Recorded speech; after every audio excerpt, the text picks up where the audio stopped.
Good day. Today I'm going to teach the poem Fire and Ice.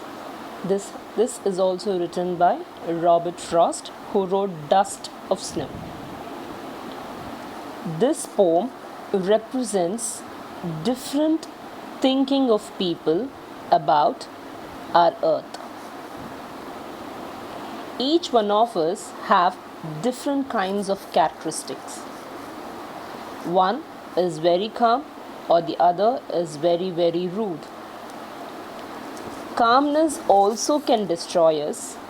In the same way, being rude can also destroy us. Robert Frost, as we have already learned in our previous poem, he writes poems which deals with the day-to-day happenings in our life. This poem, Fire and Ice, depicts two things about earth and human beings. Just like earth can be destroyed either by fire or by ice, human beings can also be destroyed by their own characteristics, whether they are very soft or whether they are very angry. Over here, fire depicts certain characteristics like jealousy, anger, hatred, while ice depicts the same features in a different form. Now, for example, there are two persons, A and B. A is very angry person and B is a very soft kind but has got lots of hatred inside. A shows out the anger and destroys himself or herself because of his or her nature of being rude and angry. While B, being calm, having hatred inside, showing slowly hatred upon others by digging pits for others, also tries to destroy himself or herself with the characteristic, maybe in a long run. Now, the poet speaks about fire and ice in this particular in this particular poem in a different format, just like our human beings' characteristics. In the poem Fire and Ice, the poet is summarizing the fate of the world. He asks what would cause it an end? Is it by fire or by ice? He tries to bring out the causes and also shows the imperfections in human nature. He dwells on two causes and he believes that can end the world: fire or ice, like I have already told you. Here, fire is symbolic of human desire or passion, and ice is a symbolic of hatred. Like I told you, if a person is very calm, we cannot think that he is very good. He might have hatred in his heart and might act good outside. People who show out anger may not be really bad, but that anger will definitely cause destruction to them. So, the poet says that due to the human selfishness, earth may end either due to the calm hatred or due to the angriness of a person. So in this poem, we will learn each and every line to understand the actual thought of the poet.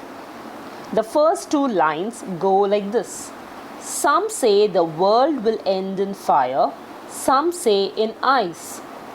Here, the end of the world could mean doom or apocalypse as stated in religious texts like Bible. It can be due to the celestial happening, something which happens in the universe.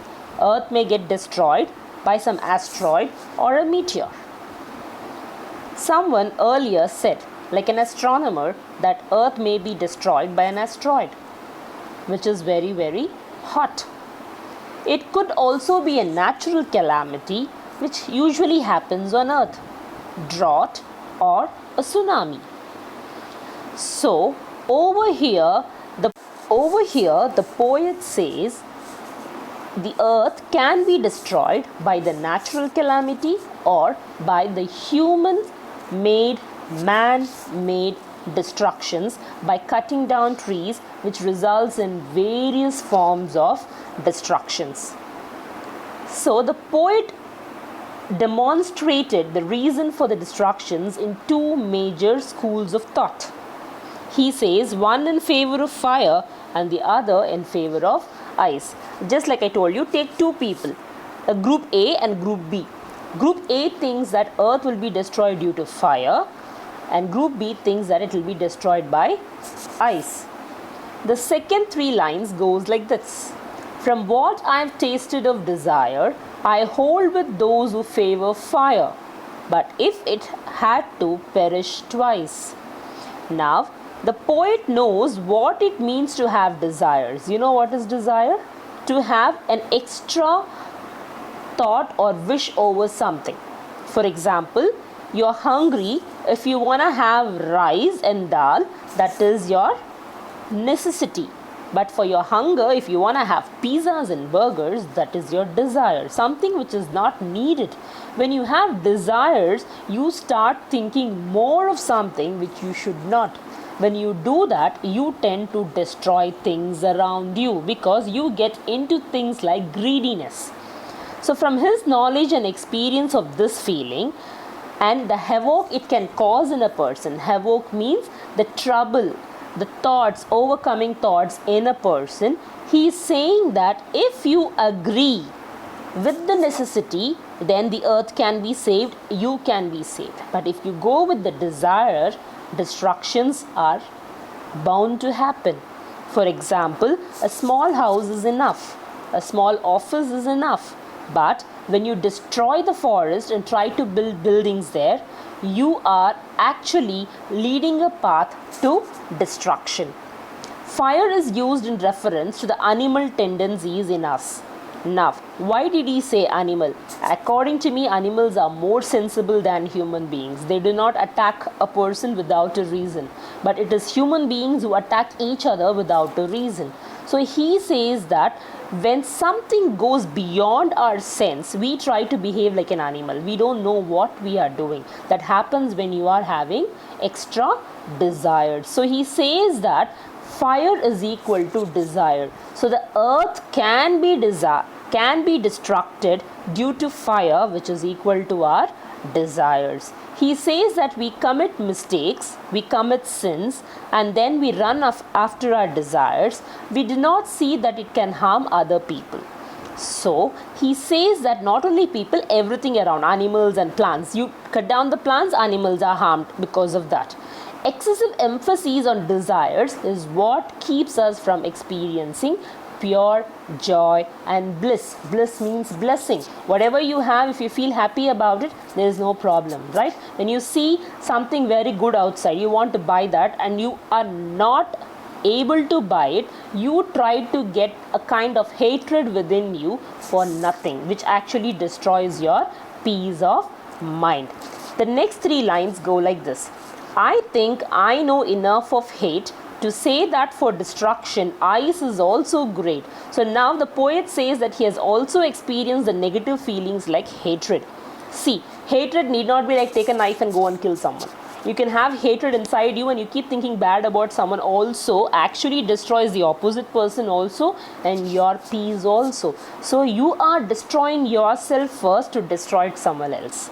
Right? To go and destroy someone, you are first getting into negative feeling, which is changing your actual character and making you to destroy things around you. So he says that earth can get destroyed like this also, which leads to wars. Because of your hatred, you wage wars on other countries. Because you have hatred, you wage war with your friends because you are not able to live like them. So over here, the poet says that he can see the destruction in both the ways. He says that let us understand why he has associated hatred with ice. Okay, he says why destruction can also be done by ice, just like fire. You have fit of rage which is hot feeling, then it keeps developing inside you. So the hatred keeps developing inside you, and that makes the major destruction of the human being and also the earth. He says that hatred destroys the humanity in you, because of which you wage wars on others. If love is lost, everything is lost. That's the saying they say, right? And this is a great recipe for an impending disaster.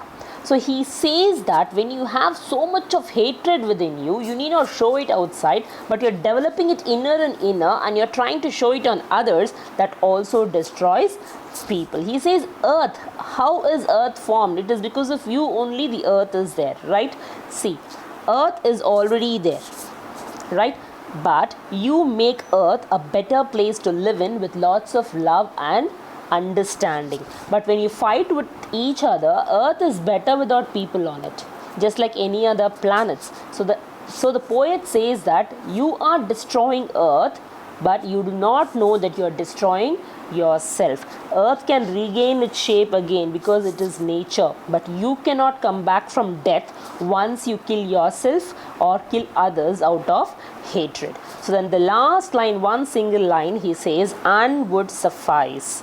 He says this line lingers in the mind and makes your hands stand on their ends, just like goosebumps. When you hear something suddenly, you get goosebumps, right? So he says that it frightens you and makes you shudder to think that even the hatred within you can destroy earth. Even the small thought of hatred can destroy earth.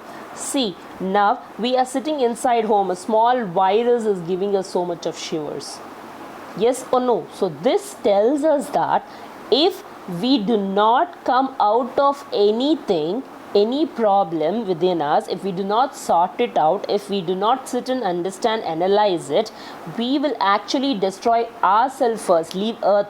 Earth is later. You destroy yourself first and then you destroy the earth also. He says, be satisfied with whatever you have, instead of thinking that I will die like this or die like that. The poet says death is common now. Whether you die out of fire or ice, it's the same. The common thing is death. So instead of having desire, which is equal to fire in you, or having hatred, which is equal to ice, both are equally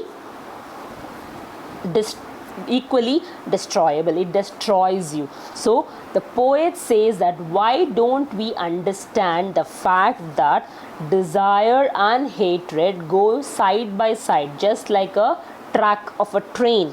Yes, it may lead you to the destination, but the destination will only be death, nothing else than that. Thank you. Have a nice day.